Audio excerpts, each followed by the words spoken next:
The Assyrians, a people as ancient as civilization itself, with a mighty empire once stretching from the Sinai all the way to the Zagros mountain range and the Persian Gulf, have found themselves as barely even a shell of their former self. After millennia of humiliation at the hands of Arabs, Persians, Turks, and even Kurds, Patriarch Benjamin Shemun XIX was able to secure a small fiefdom following the Great War and the Red Flood that ensued in its wake. However, even with her independence secured in the short term, the road towards a modern Assyrian nation-state is still filled to the brim with pitfalls. Our industry is pretty much null, our army is obsolete, and we simply don't have the manpower to expand it in any meaningful way. Even then, while things may look bleak for our future, we can at the very least take comfort in the church and a relative stability compared to our neighbors, something that isn't likely to change as long as the patriarch continues to guide us with his steady hand.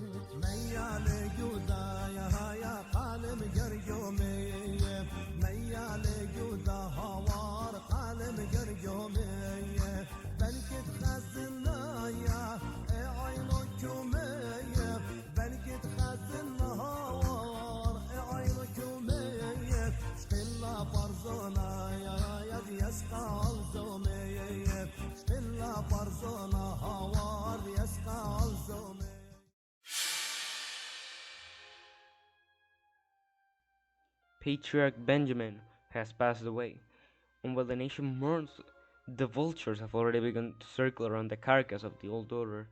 To the left of the establishment stands the Assyrian Socialist Party, under the leadership of poet Fray 𝔸𝕒𝕒𝕣𝕒, promising to do away with the feudal ways of old, nationalizing the lands of the aristocracy, enacting a new constitution for a new age.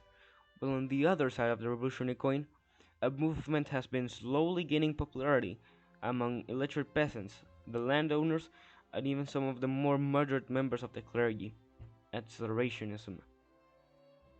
Pursuing national rejuvenation and a renaissance of Assyrian culture, war hero 𝔸𝕐𝕐, influenced by Gabriele D'Annunzio and the French Futurist movement, has formed an ultra-nationalist front, ironically called the Assyrian Democratic Party, with the goal of bringing the glory of the new Assyrian Empire into the modern age. This, of course, being achieved through the buildup of a military-industrial complex and the militarization of the country through conscription. This powder keg of extremism would explode when Benjamin's funeral procession was interrupted by a socialist riot in central Nineveh, escalating into a brutal brawl between Aturaya's paramilitaries and Patriarch Eshai's parishioners. This primitive clash was interrupted by the brutality of modernity. Artillery shells bombarded the square indiscriminately. Petrus began his march into the city, and by forming an unholy alliance with the socialists, the revolutionists finally broke the chains of theocracy, with the church being relegated to a ceremonial role in the daily lives of the average Assyrian. Following the Assyrian Spring, as it came to be called, a plebiscite was organized by the two major parties. It was a close race, however the Democrats' rhetoric evoked feelings of romanticism and grandeur into the populace that the socialists simply could not match with their more realistic platform, and thus Generalissimo 𝔸𝕐𝕐 has become the first president of the Assyrian Republic, and with it a new era for the sons of Ashur has begun. The first order of business is, of course, social reforms, with the goal being to forge a new Assyrian man, one not bound by petty tribal disputes, but instead one that works with his fellow countrymen, regardless of class or religious divisions, to pursue the reclamation of our ancestral lands and the renaissance of Assyrian culture, both martially and intellectually. The other tenet central to the Democratic Party's governance is of course the development of industry, something pretty much impossible if we're to do it all by ourselves. Luckily, our accelerationist leanings have made a prospective French investment into our urban centers and oil fields an idea worthy of looking into. And lastly, we can enact new conscription laws, and use what little industry we do have to smuggle European weapons into our army. For now, we wait for an opportunity to present itself, and only then will the world hear the roars of the Assyrian lion once again.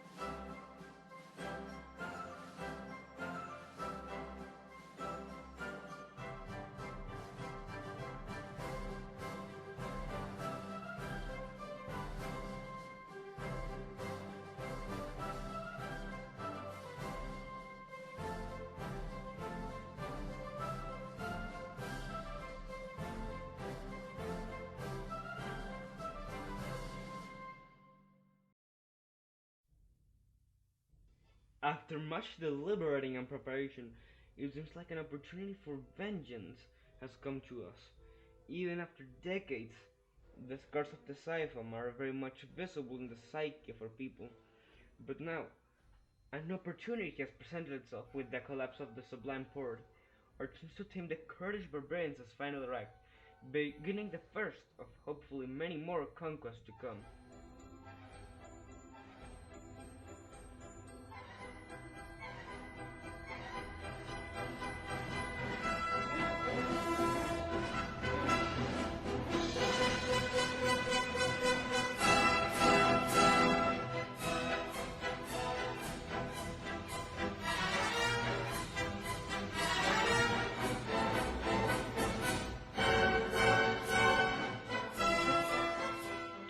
Even though the Kurds have been subdued, the war in Anatolia still isn't over.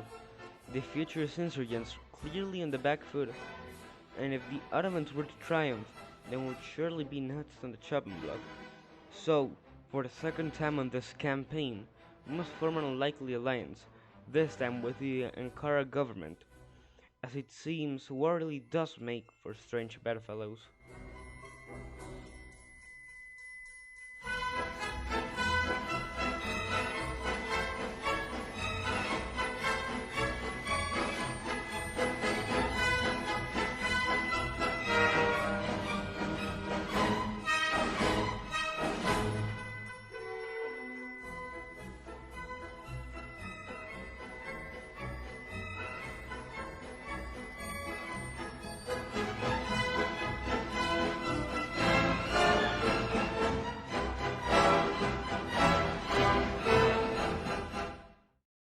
Following the crushing victory of acceleration over Constantinople, we were able to leverage our participation to gain the Turkish government's recognition of organization of the Kurds, an ideal result if there ever was one. Now, with our northern frontier secured, we turn our eyes to Levant, specifically Syria and Transjordan.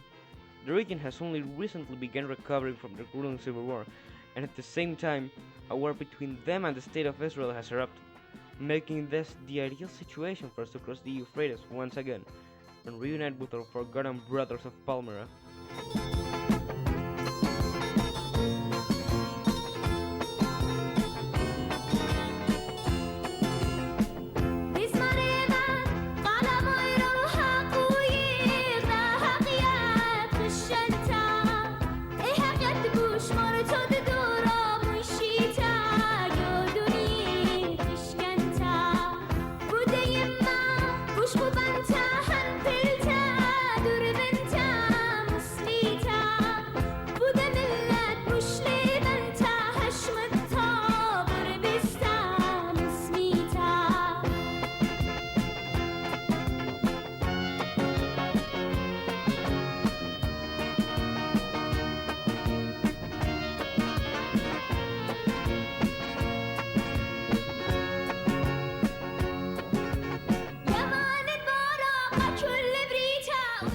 Another exemplary war from Marshal Petraeus, annexing all former Syrian lands except for the Golan Heights, something that we will come back for later, but at the moment we have to keep up our momentum, and follow in the footsteps of the Great Sargon by invading Lebanon. While Montanus, armed with a decently sized army, By now, ours has greatly exceeded the capabilities of any other mediocre government in the region. Surely this won't be more than a minor speed bump on the road to Assyrian prosperity, right?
Controlled by July, Beirut has been a whole different story.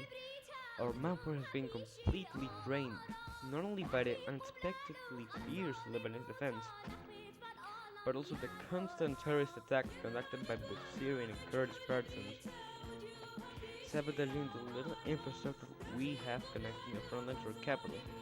At times, there were more men filling our garrison than fighting the various guerrillas in the countryside than in the actual battlefield against the Lebanese standing army.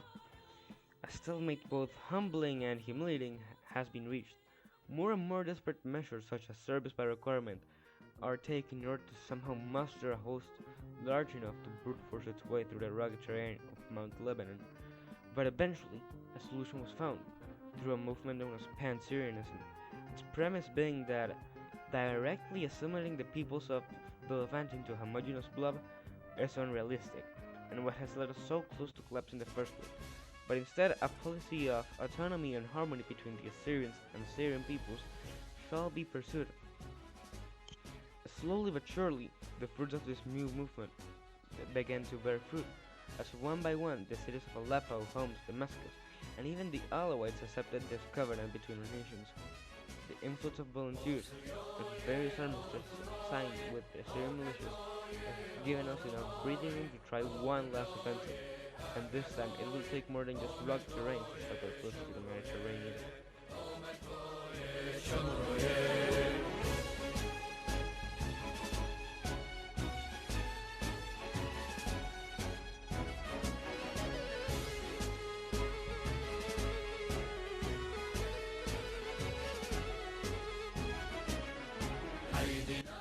Finally, we have completed a especially tough step in this long road, but there's still one loose end to tie up in the Levant before we move on to Babylon, the state of Israel, the plan being to cut off Tel Aviv on both sides, breaking apart the IDF in three equally disorganized portions, where they will be reduced to easy pickings by our experienced and reformed divisions.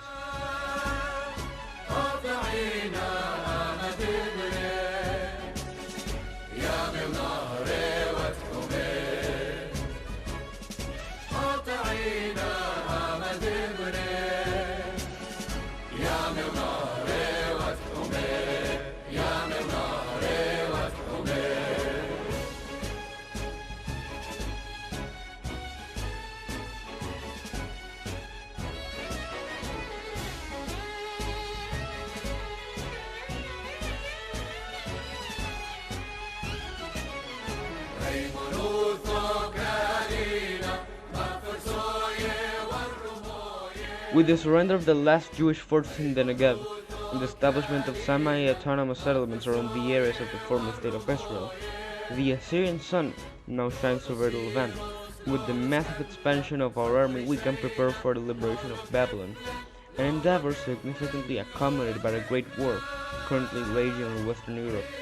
Perfidious Albion has the goal to claim our military civilization as their own, an insult that won't stand.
With the Treaty of Baghdad, the goal that seemed like a distant dream not so long ago has been reached.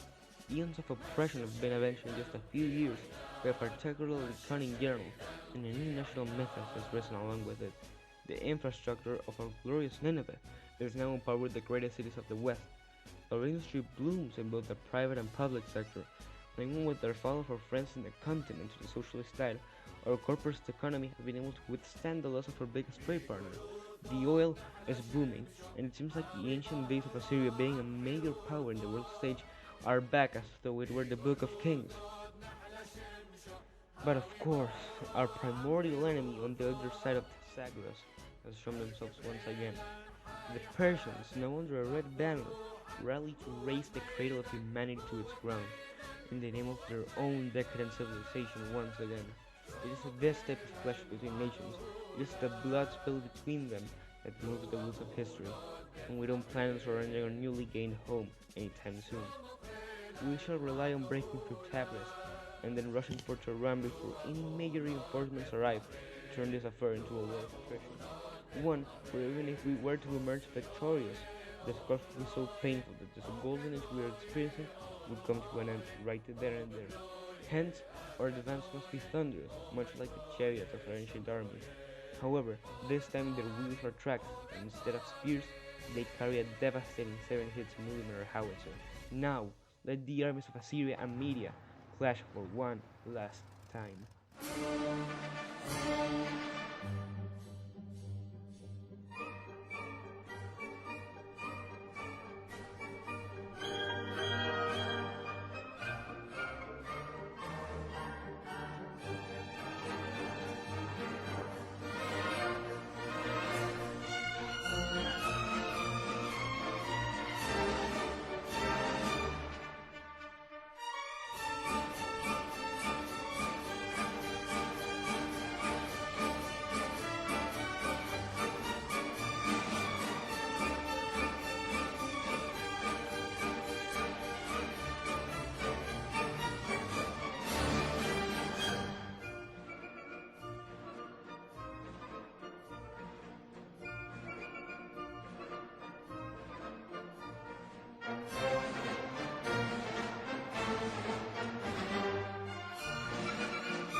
Assyria stands triumphant, having accelerated ourselves from a feudal backwater into a powerhouse in every sense of the word within a few years, and having either actively befriended or beaten to submission anyone that could contest our might, we can proudly assert that after an eternity of living in the shadows of our forefathers, there endures a truly great Assyria to call our own.